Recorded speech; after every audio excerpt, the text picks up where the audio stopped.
Yeah, Travis. Mike Martin's here. Mike Martin's channel. Welcome to Morning Coffee with Mike. Elections in the air, people. Elections are in the air. What does that mean? It means a lot. It means actually nothing in the grand scale of things.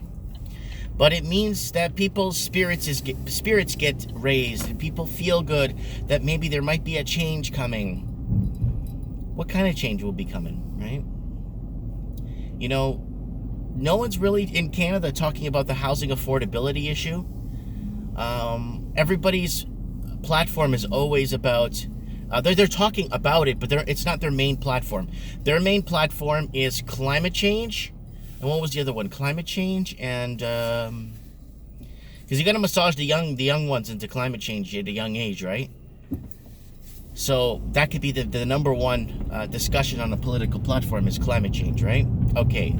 Going forward, it's climate change, and what's the other one? Abortion, and all that kind of stuff, right? So, housing affordability, or I'm not trying to say, and people need to understand something. I'm not talking about free housing. No, I'm talking about the average wage earner, not the minimum wage earner. Because the minimum wage jobs are the jobs that get you between high school and college into the real world. See, that's the way I was raised. When I was in grade school and high school, the number one thing the teacher would tell us every 15 minutes, do you want to flip burgers at McDonald's for the rest of your life? So, yeah, I'm going to take what I was taught in the Canadian school system and tell you guys. So, flipping burgers or working in the fast food industry is a kind of I don't know, how do you say, like a crutch to get you through, a wheelchair to get you through. So once you graduate from college, or you decide to get into the labor force after high school, then you get into the labor force, and then guess what? You start earning an average wage. Average wage is good, but the amount of taxation we're paying right now, it's kind of like the more I make, the more I pay back to the federal government and the provincial government. So what's a good bracket? Well, you got to sit down and look at payroll thing. You know, I know a guy, okay?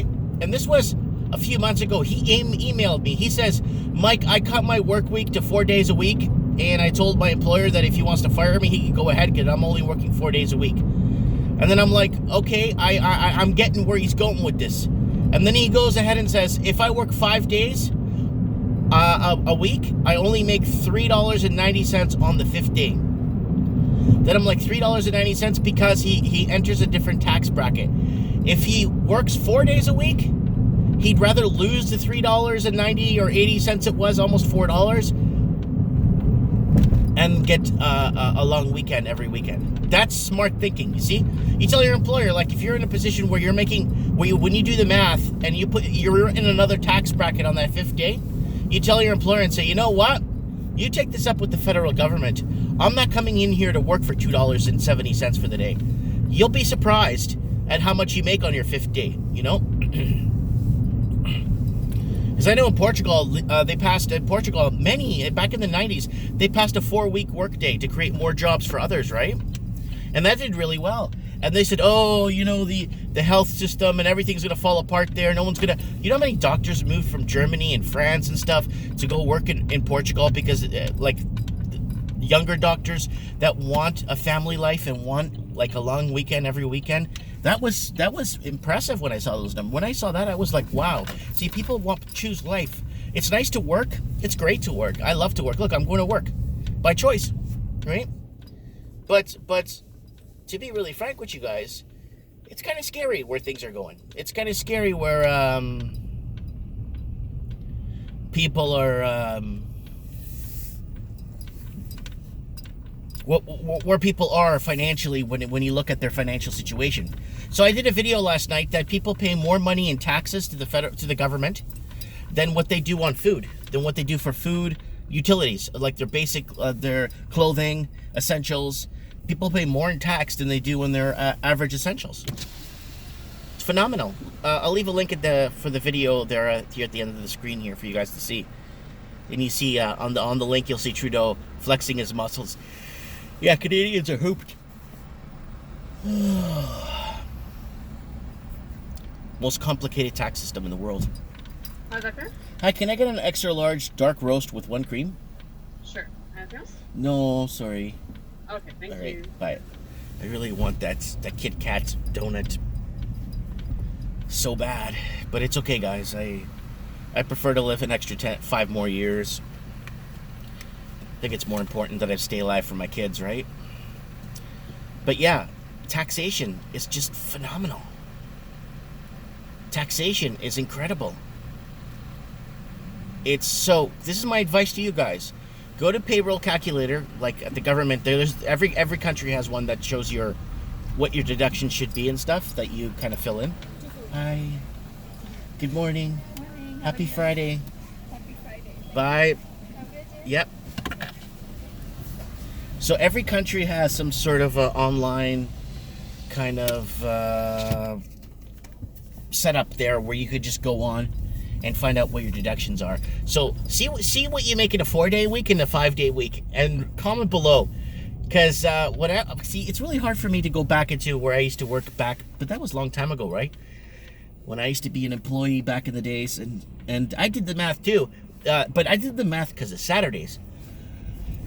The boss wanted us to come in on Saturdays, and I'm like, I did the math on it after I got paid. I worked 2 Saturdays in a row. I ended up getting a $20 bump for 2 Saturdays working at like $13 an hour.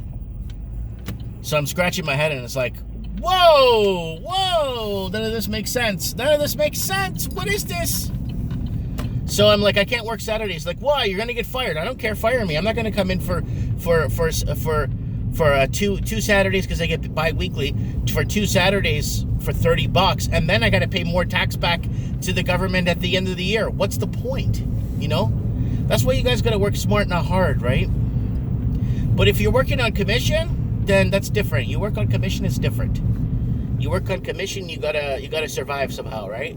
That's what it's gonna become. 5 years. Once all the service industry, which I did a video the other day about robots taking over the service industry. Once the service industry gets taken over by robots, everyone's going to work commission. So if you work, you get paid. You don't work, you don't get paid.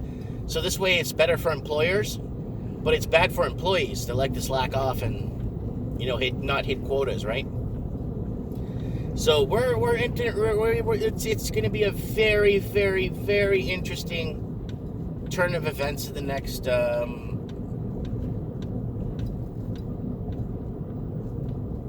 decade, 2020. We are in October, November. Oh my God, we're less than a quarter away. We're less than 3 months. We're like 2 months and 3 weeks, or 2 months. Yeah, 2 months and 3 weeks to go, guys, and we are in the month of November 2019. If you're watching this in the future. And if my kids are watching this, guys, I love you guys. Kids, I love you. But, yeah. So that's what you guys got to keep in line with, right? Like with me, for me to keep in line is very simple. I just got to pay my GST every quarter, which I do, and I got to pay my PST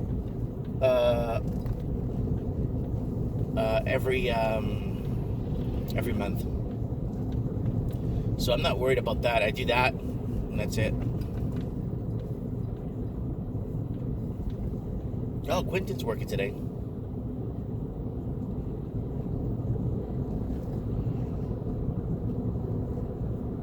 It's gonna be a beautiful day in the neighborhood, a beautiful day in the neighbor. Won't you be, can't you be, could you be my neighbor? So what's going on, guys? It's the weekend, man. I know it's Saturday right now in Australia, and the weekend's already halfway through. Guys, listen to me, man. Do the math. Is it worth working a 5-day week? Because you might find some peace of mind, working a 4-day week. Honestly.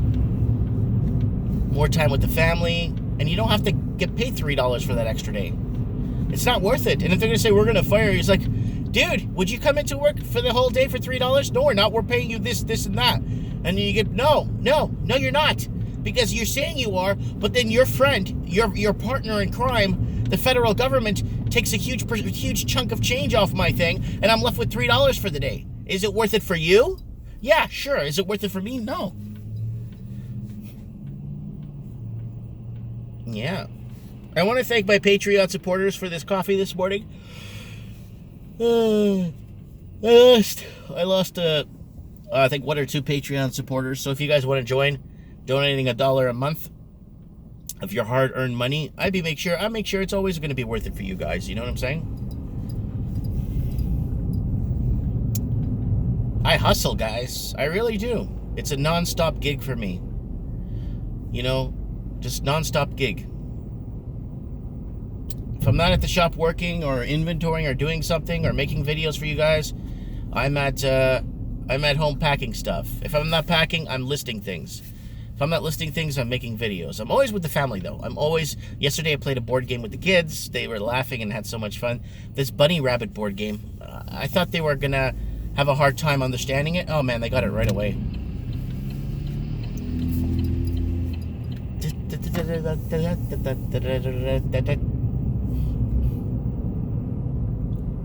So, we are here at the shop, lo and behold. Oh, man. Oh, here it is, guys. I'll do another episode next week of Project Tabletop. See you guys, see? Oh, God, I gotta wake up. Yeah, business has been really good. I'm absolutely grateful for that. Business has been good. But I am here, guys. I'll make a video later for you guys. There's a video I was looking at. I put it on my Facebook about tens of thousands of empty homes across Canada. It's not tens of thousands, it's hundreds of thousands. There's 100,000+ in the Toronto. And the GTA, they're saying the GTA, including Oakville, Richmond Hill, Mississauga, Brampton, all those areas there, they're saying that's close to 230,000 empty homes. So we'll see what happens. It's getting pretty bad. Lower Mainland, BC, Vancouver alone has 63,000 empty units, but the Lower Mainland as a whole, they say it's sitting at 160,000 units. So that's so many displaced families from foreign investing. Oh well, see those guys that come and foreign invest in our country? They're smart. We can't buy nothing in their country, and they'll probably arrest us if we bought property there, or, you know, yeah. So I wanted to throw that out there. So let me know what you guys think. Still waking up. Thanks for watching.